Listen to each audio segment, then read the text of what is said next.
we kind of gravitate toward things that people say we can't do. We gravitate toward what people think perhaps is impossible. So we gravitate toward grit. We gravitate toward discipline. We gravitate toward commitment.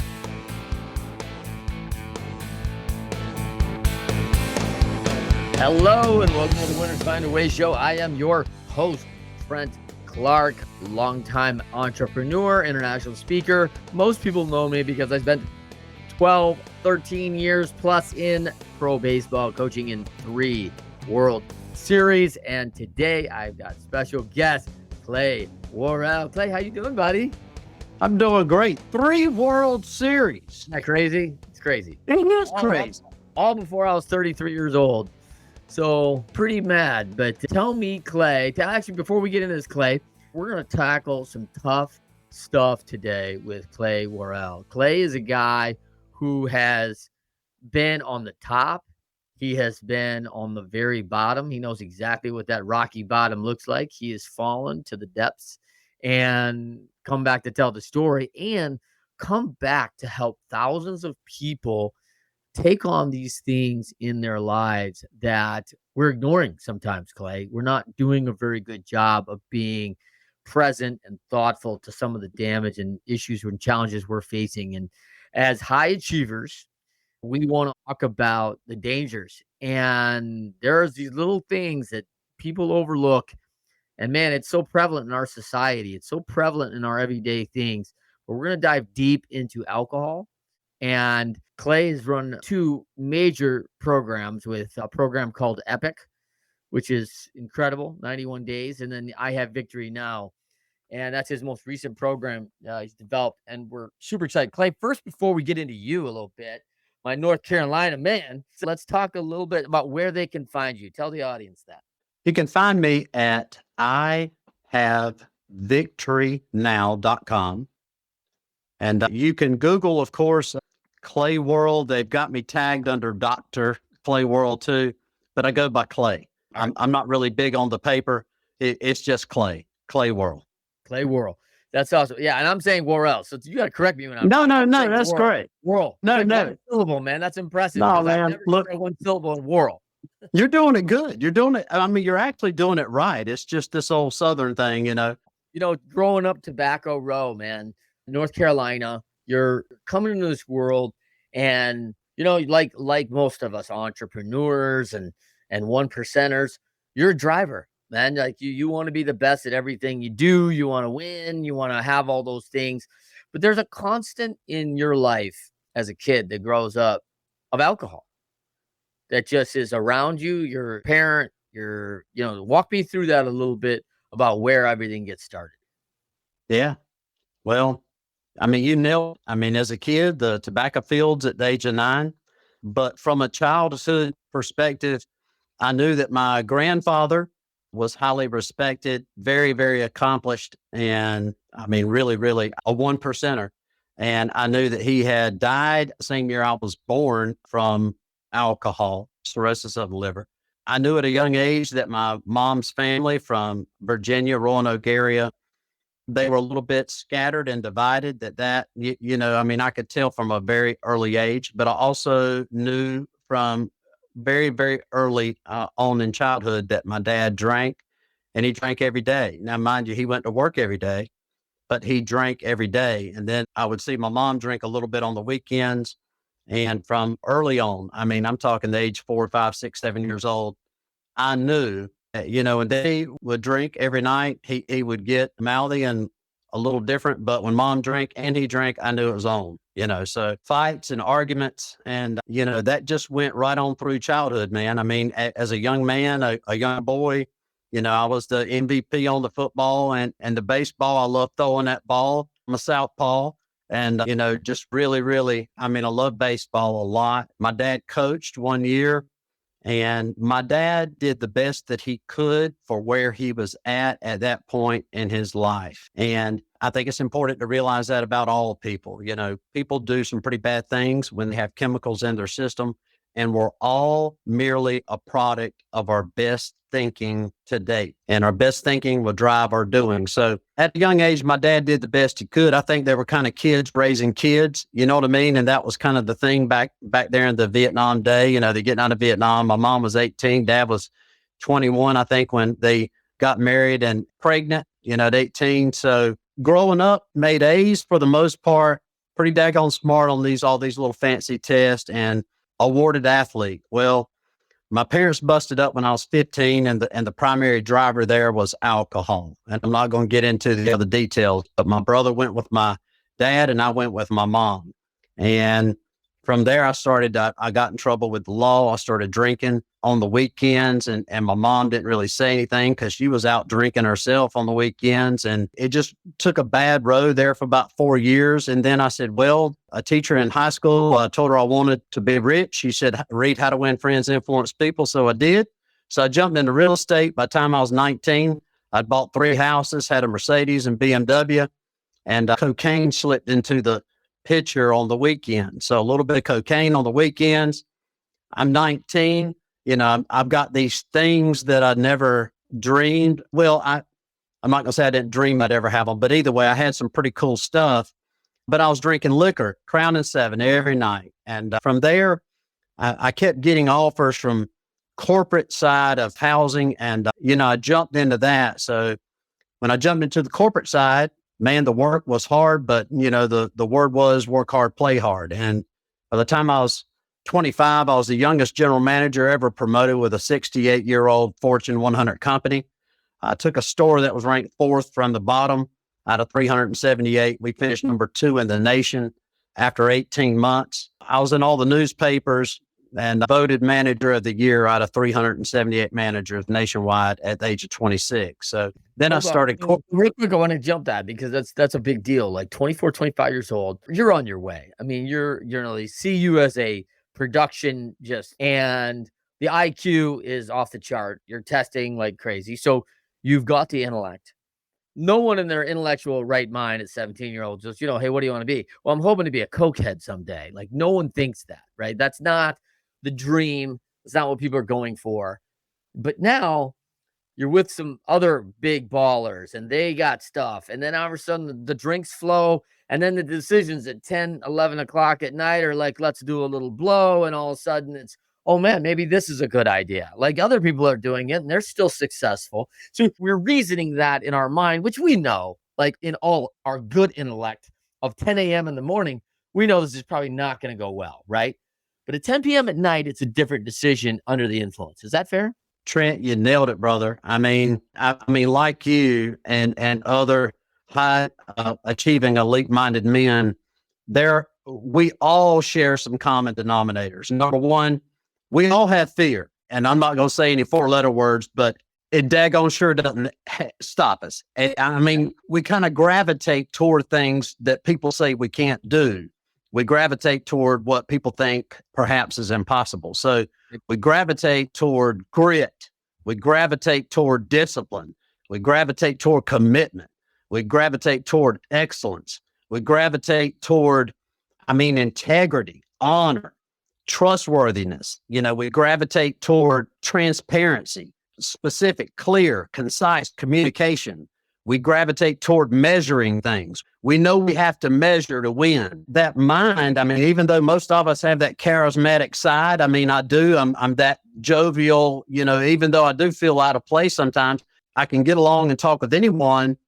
But at the same time, I've got that, other side of, you want to fit in. And you see people that aren't really doing what you should shut it down, and that's too much. But at the same time, hey, they're all multimillionaires, and you're up and coming. It seems to be part of the thing. I was the type of person, though, I didn't have much of an off switch.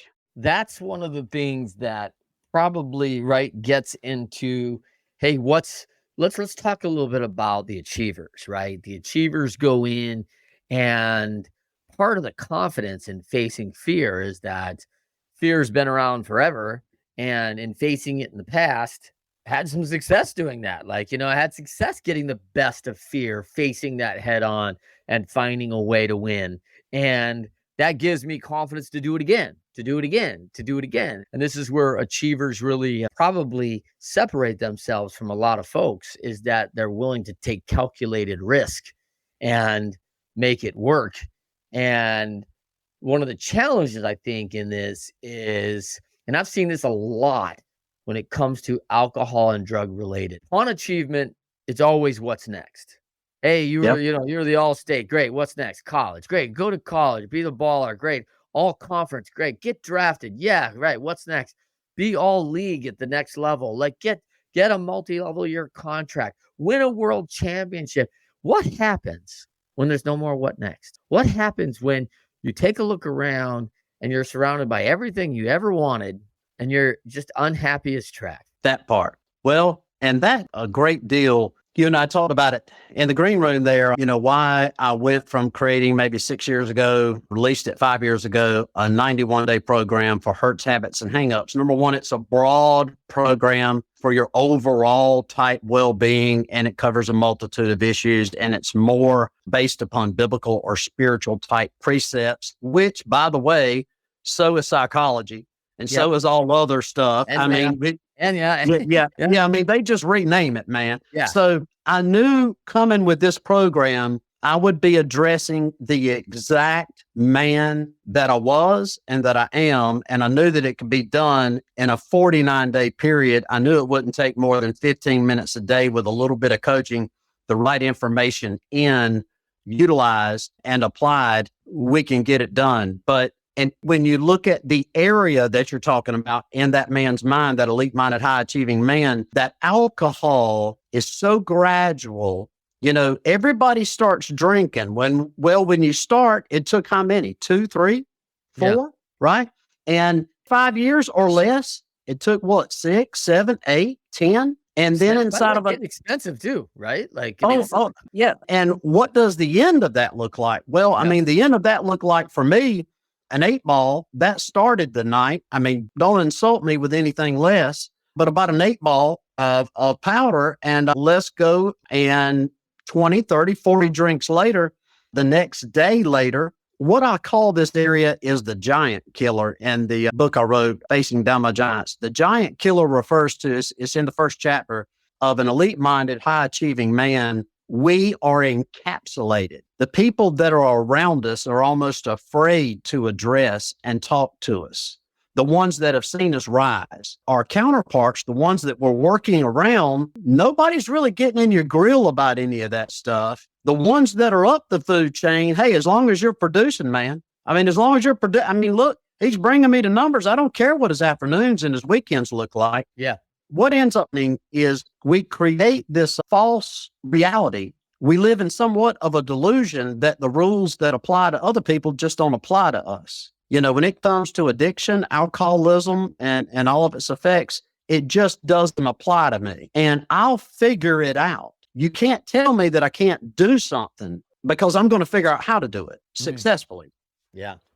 I think that's part of the athletic thing, right? That's part of the athletic being physically gifted beyond most. And a lot of people told you probably aren't going to do it. And then you realize you can do it. And you rise to one of these unique 1% of the world. And I really think there is this mentality that I'm almost above the law. I'm some level of Superman. So unless you have kryptonite, you probably don't have a chance. Right. And so there is this level of superhuman, man. Yeah, it's a little bit built on where do you get humbled? There's this challenge with the pro athletes of the world and the entrepreneurs, is that they don't hear no very much, right? Because they are super successful. And, when you own the establishment and you're the person that's kind of in charge of production and you've had a lot of success, no one wants to tell you no. And quite frankly, you don't have a boss to answer to if you own it. So, there's that danger zone of, do I actually have the people, the Clay Worrells around in my life that will catch my drift? Because when I go drifting off, I need someone to say, hey, Trent, this is not you. With your biblical faith, you're out of line. With your health, you're out of line. With your fathering, your husbanding, whatever you're doing, we got to surround ourselves with those people, because there's sometimes no one there, and you'll start believing your own press clippings, right? Like people, hey, I'm invincible. Ask my agent. Right? And Ask my attorney, the yeah, attorney. Ask right. my attorney that I paid a couple $100,000 to get me out and keep me out of the mess that I'm constantly getting myself into.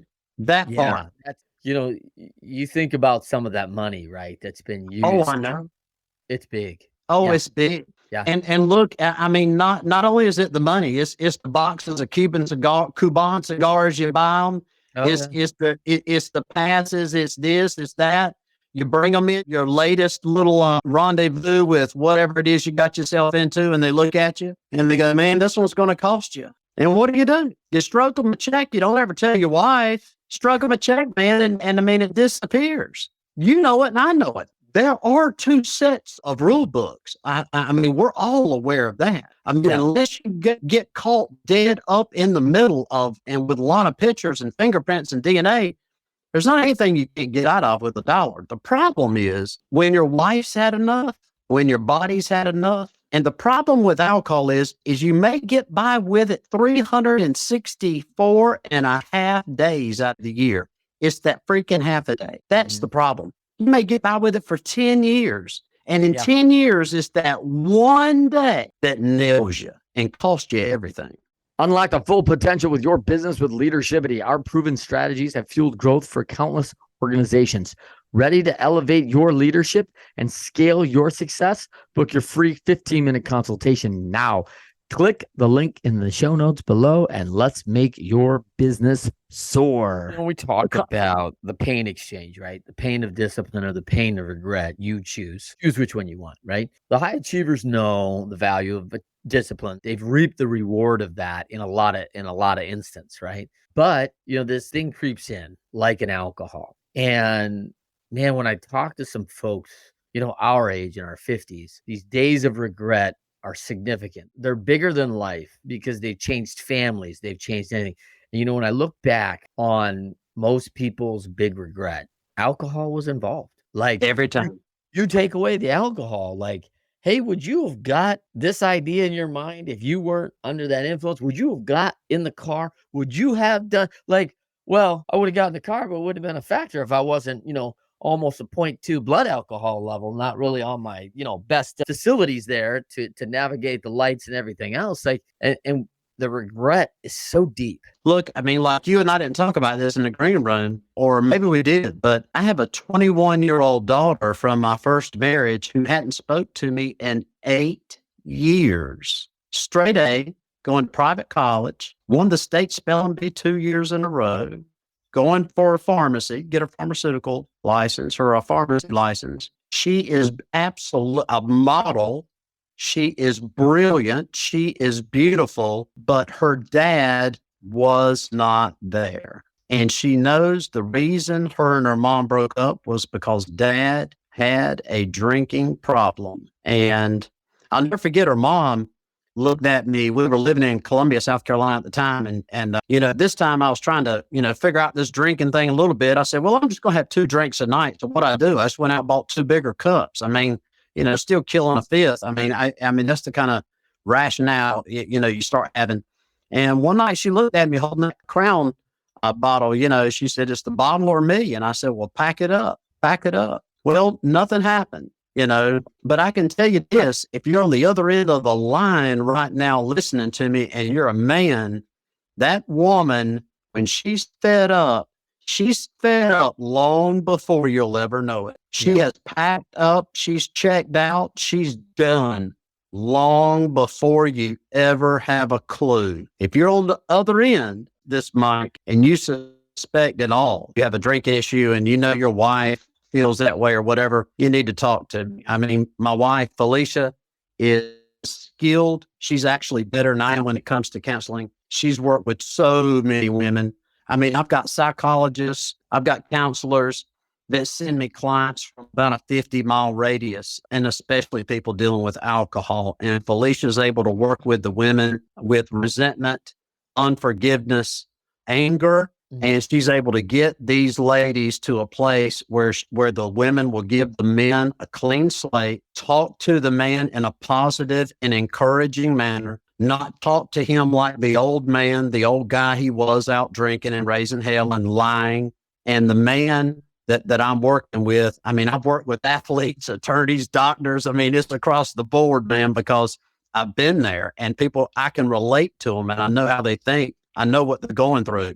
I can literally have a man gaining control over alcohol definitely within 49 days. Program's 49-day program. And we stick with you strong for 90 days and you stay plugged in as long as you want to. But, in 10, 15 days, we can start reeling that puppy in.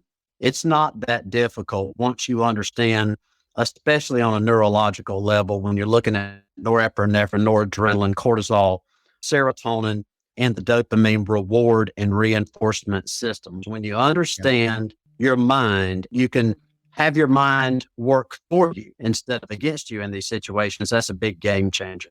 Yeah, let's talk a little bit about that, because you're speaking the language of recovery. That's not the mainstream in our society. We're all about 12-step programs and, getting in. You yourself you gave a shot at over 25 facilities to get you right. I mean, you were living, working hard, playing hard.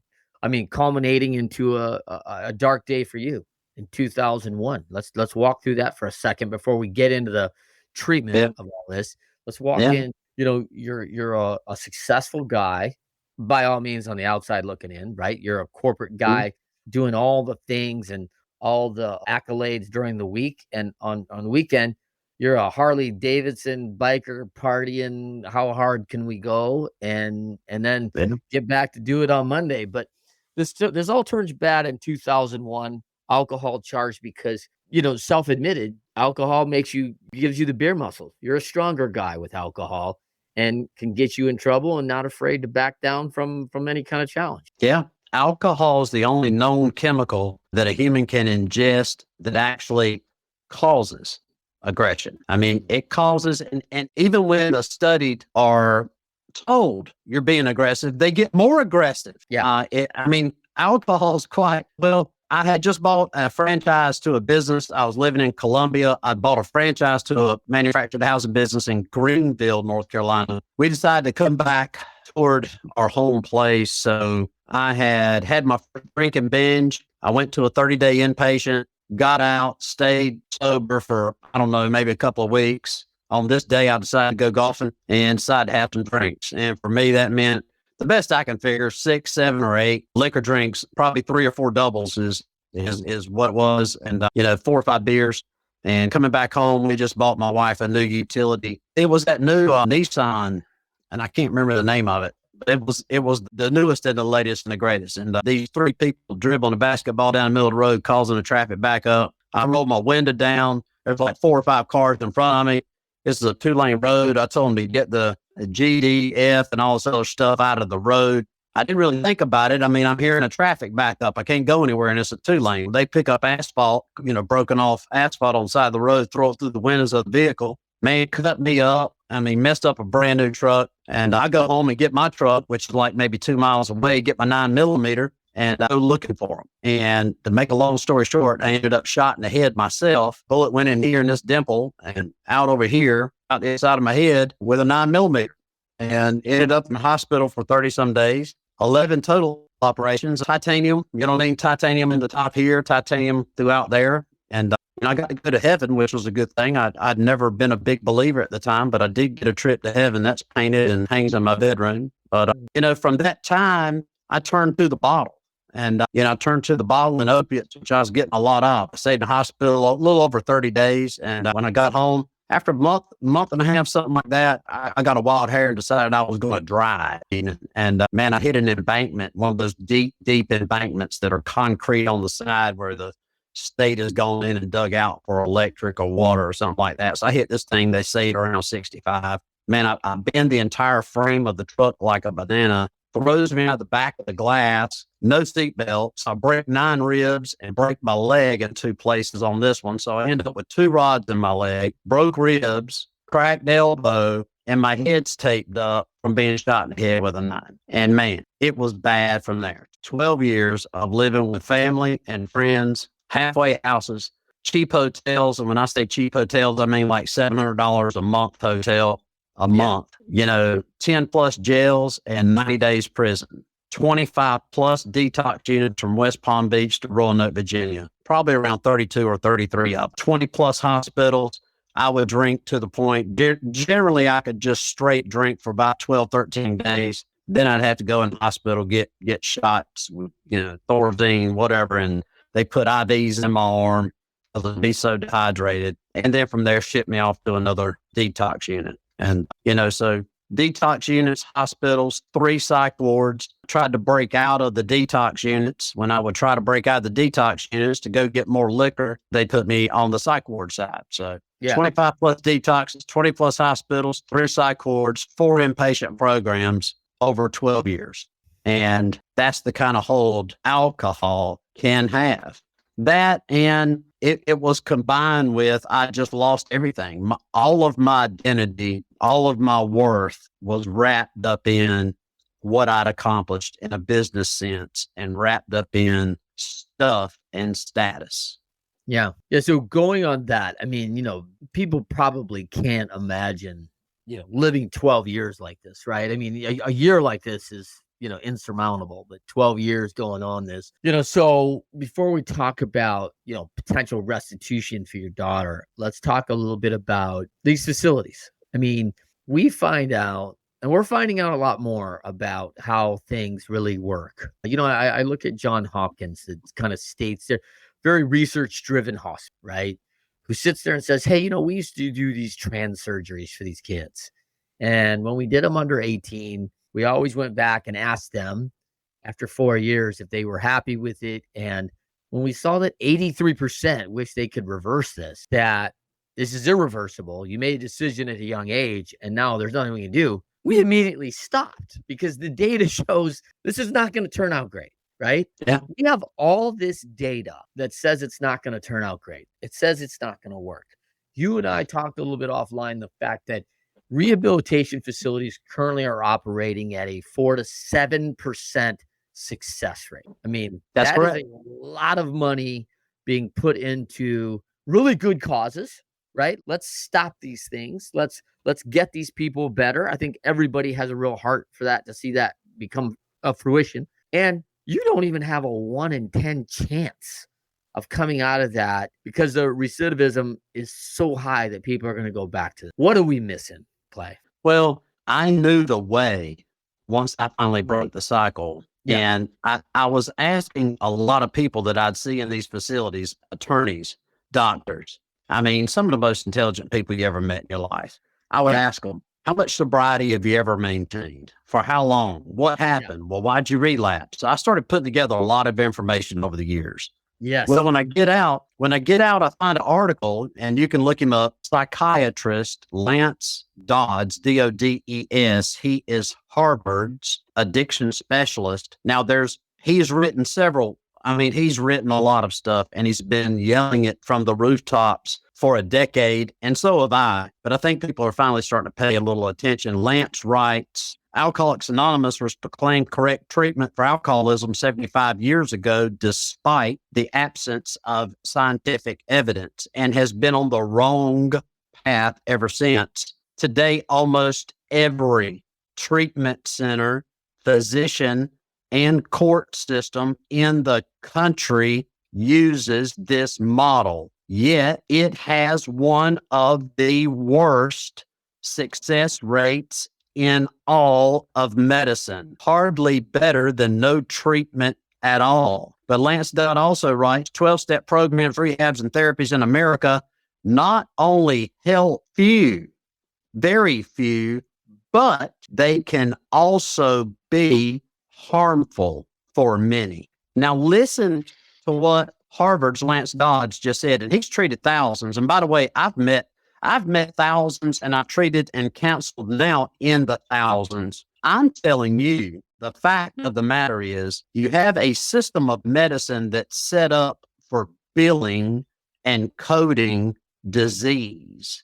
Going to see your family practitioner, you've never heard them talk about getting the correct nutrients and vitamins. You never heard them really pound you on exercise or getting sunlight. You've never heard one of them talk to you about the benefits of breath work, and you've never, I mean, for example, Google this, there's a recent study out of Australia, it's being duplicated now, where they discovered that exercise was 150 times more effective than medication and counseling combined for depression. Exercise is 150 times more effective than an antidepressant and counseling combined. Well, that's just a small piece of the puzzle. What I discovered was this. Right here's one of the keys, just one of the keys, and there's several keys, but right here's one of the bigger ones. We forget about half of what we hear in an hour. You're going to forget about 75% of what we talk about in 24 hours, right? And you're going to forget about 98 to 99% of what we've talked about today in around a 10-day window. Around a 10-day window, you're going to be able to recall somewhere around 2%, 1.5%. You're going to forget about half of what we talk about that fast, and just about all that we talk about that fast. Here's the point. If you go to an inpatient program, the bubble of an environment and program, and you're giving cognitive behavioral therapy methods or Glasser choice theory or dialectical behavioral methods of dealing with your feelings and emotions and outside environment to do better and to be rid of your addiction. If you're in the bubble of a program, what are the statistical odds that you're going to remember any of it in real time? Does that make sense? Yeah. You don't have any real time application.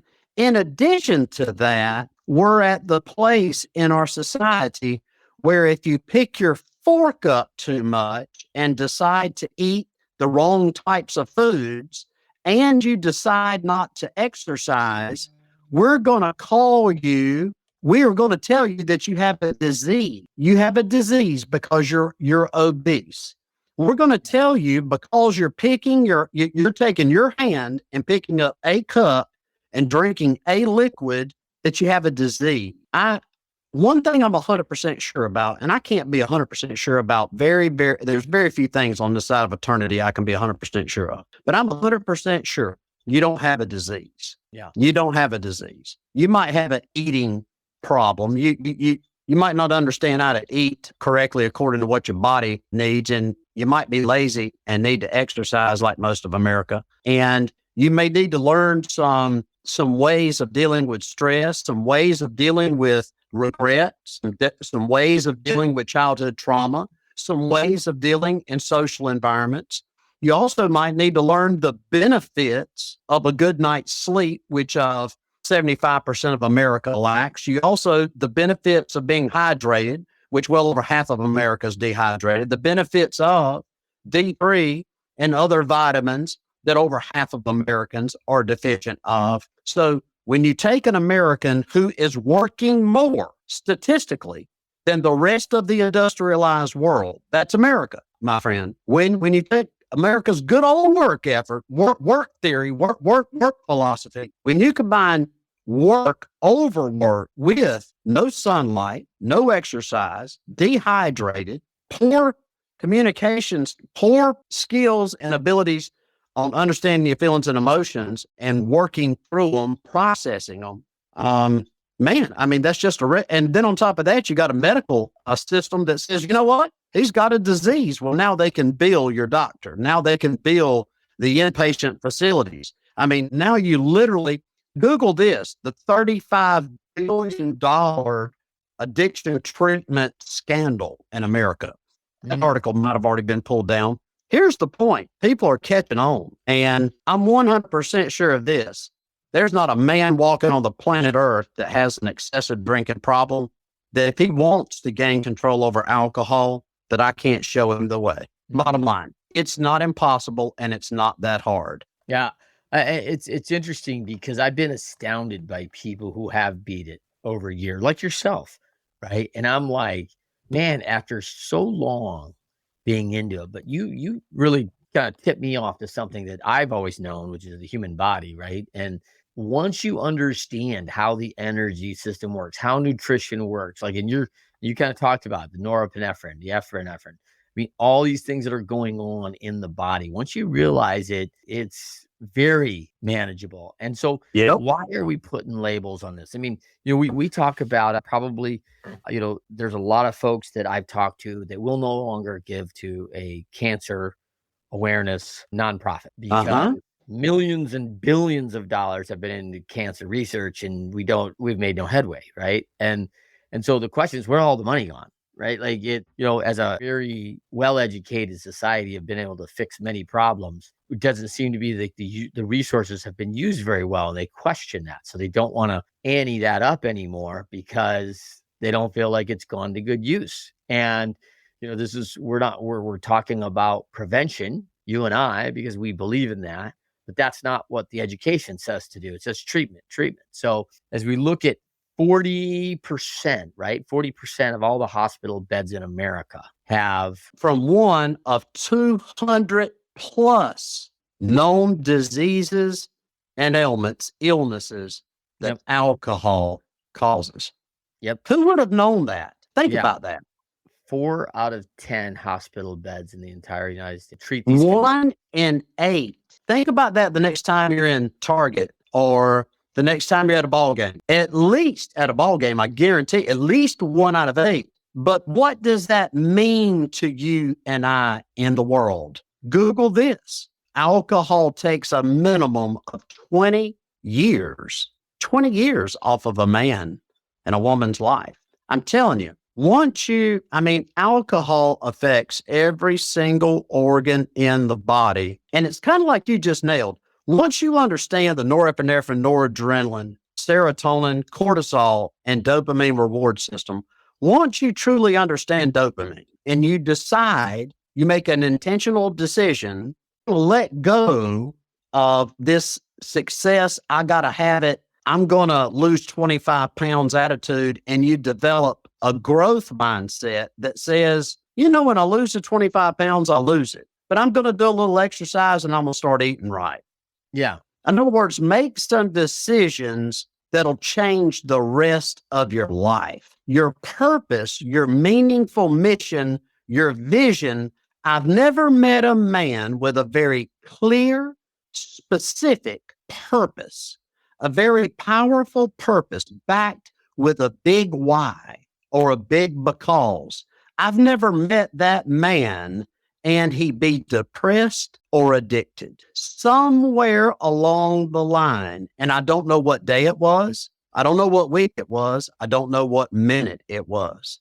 Somewhere along the line, the man and the woman, we go to the crossroads of letting our feelings and our emotions take control over some of the most important decisions we'll ever make in our lives. And all of a sudden, our self-esteem and our self-confidence starts dwindling because we now are lying to ourselves on a daily basis. I'm not going to do this anymore. I'm not going to drink this much anymore. And you do it again. Honey, I'm not going to do it anymore. I'm cutting back. I'm going to cut back. And you don't. When you don't keep the contracts with yourself, it's impossible to have self-esteem. Yeah. So we start out gradual. We start out with some simple stuff. Listen, if alcohol is your answer at home, if it's your answer after work, if it's your answer at the ball game, if it's your answer in social gatherings, I challenge you to ask the question, then what's the problem? What's the question here? In other words, what is it about you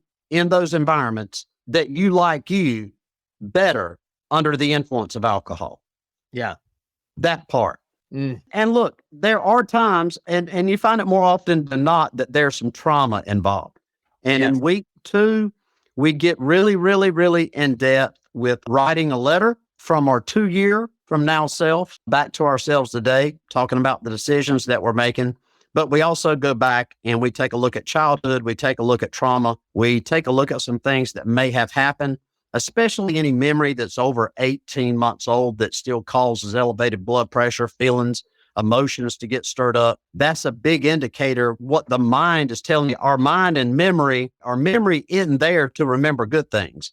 Our memory is there to give us a map so we can map out our future endeavors safe. So when our mind and our memory will not let go of a past trauma, what the mind is telling you is you haven't successfully navigated your way out of that situation if it were to happen to you again. Or you haven't made amends, or you haven't come to a place of understanding at that place the trauma took place. So on a one-on-one basis, that's something that I don't leave to chance at all. I work with each individual man and we talk about the past and we put it where it belongs. It was an event. It happened. It doesn't mean that we're supposed to forget about it, but we do have to come to a place where it doesn't have power over our today anymore. Yeah.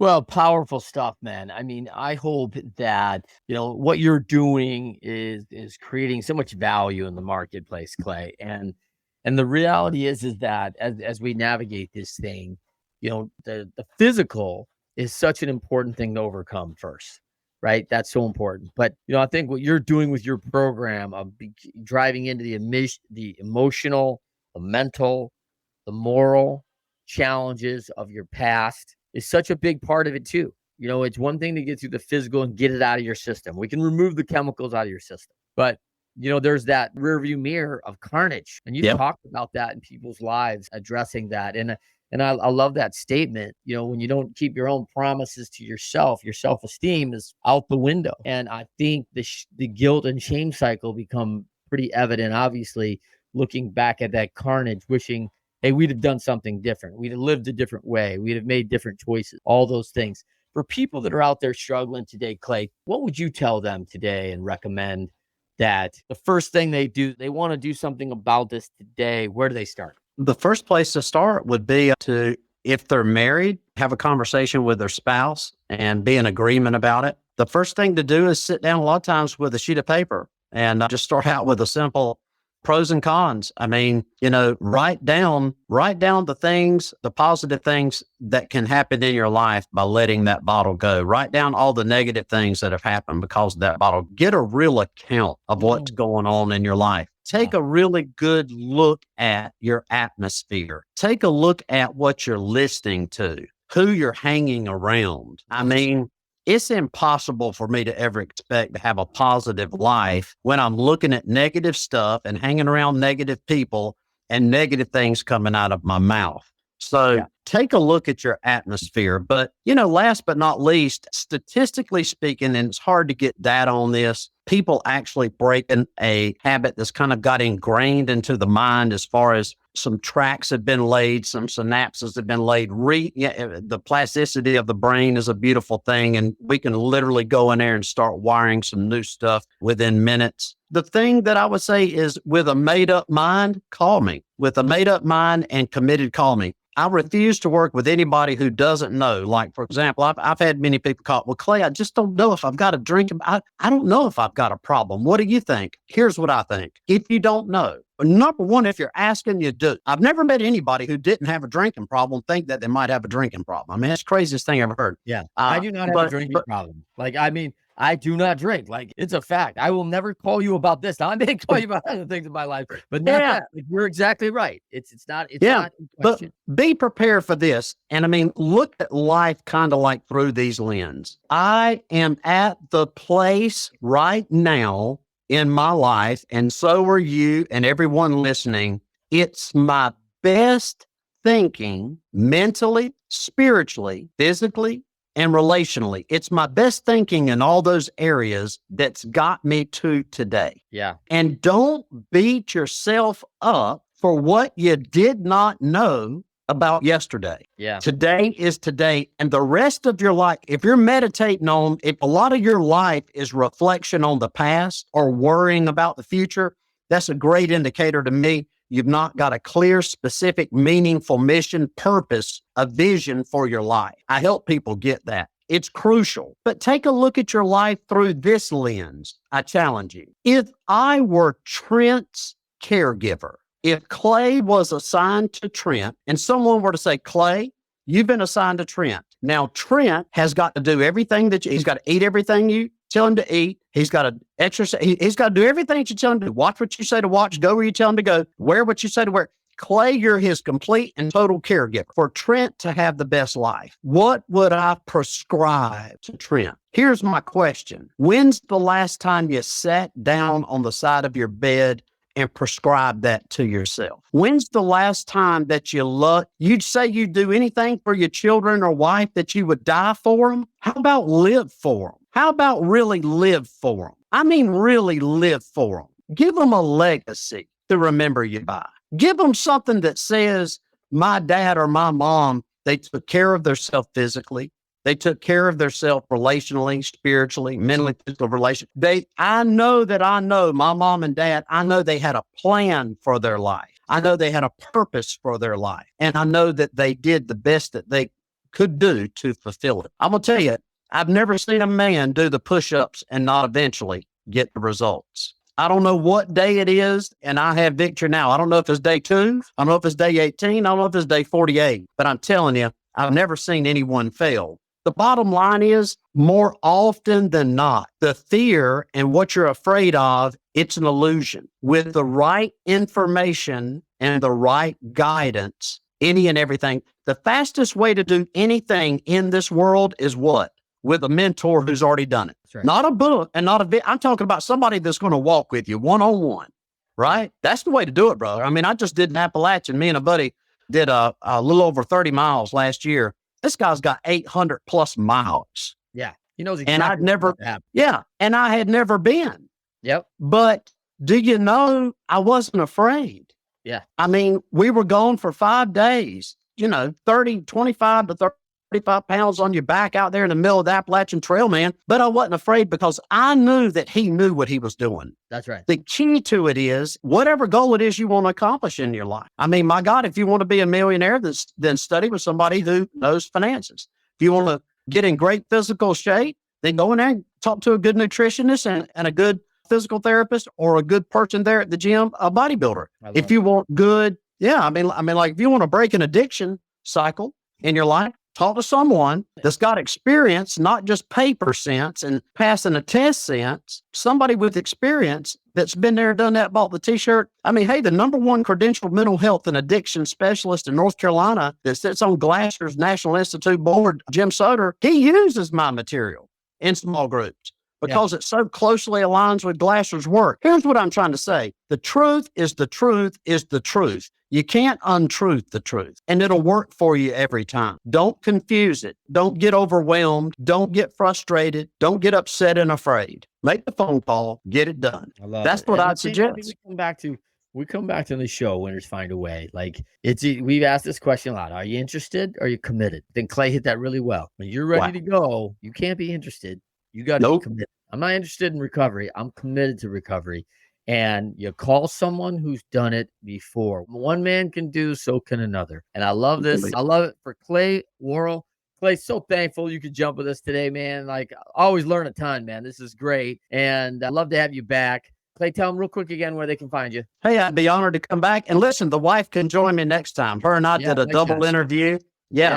Look, man, she rocks. And it's important for the women. So women out there, Felicia will be right there with you when you call me. But I have victorynow.com. Leave me a message. And I'll never get so big that I personally will not take calls. If we get to that place where it's getting to that level, then I'll back off a little bit because I like to know where each one of my clients is. We've got several peak performance coaches with the experience, but I'm involved in every single client that comes through. Clay Worrell, I have victory now. Thank you for joining us. Winners Find a Way show every Friday, 12:30 p.m. Eastern, 9:30 a.m. Pacific. Check it out. YouTube Live, Facebook Live, and LinkedIn Live. And you can always find us on all the major podcast networks and iHeartRadio.